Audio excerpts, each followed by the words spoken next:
I have two questions. Question one,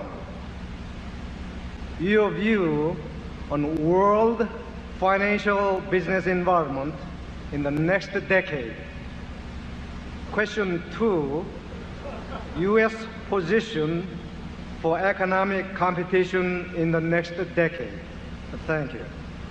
Well, you've asked two big questions, but you're going to get very small answers, I'm afraid. And that's no disrespect, but we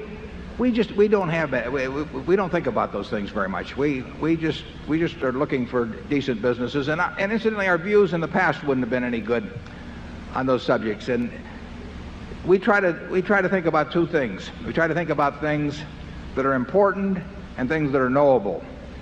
Now, there are things that are important that are not knowable. In our view, those two questions that you raised fall in that. There are things that are knowable but not important. We don't want to clutter our minds up with those. So we say, what is important and what is knowable?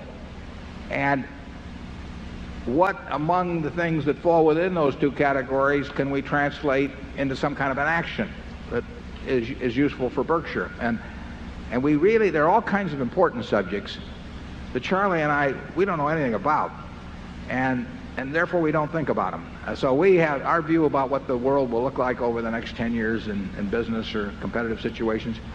We're just no good. We do think we know something about what Coca-Cola is going to look like in 10 years, or what Gillette's going to look like in 10 years, or what Disney's going to look like in 10 years, or what some of our operating subsidiaries are going to look like in 10 years. We care a lot about that. We think a lot about that. We want to be right about that. If we're right about that, the other things get to be, they're less important, and if we started focusing on those, we would miss a lot of big things. I've used this example before, but Coca-Cola went public in, I think it was 1919, and the first year, one share cost $40. The first year it went down a little over 50%. At the end of the year it was down to $19. There were some problems with bottler contracts, there was problems with sugar, various kinds of problems.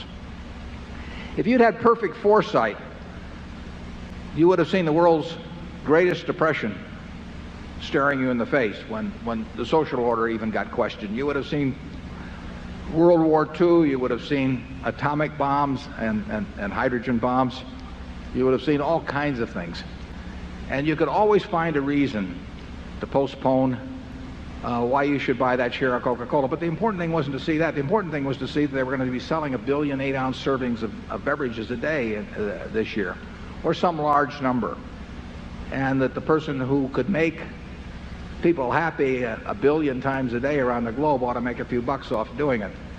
And so that $40, which went down to $19, I think with dividends reinvested has to be well over $5 million now. And if you developed a view on these other subjects that in any way forestalled you acting on this more important, specific, narrow view about the future of the company, you'd have missed a great ride. So that's the kind of thing we focus on.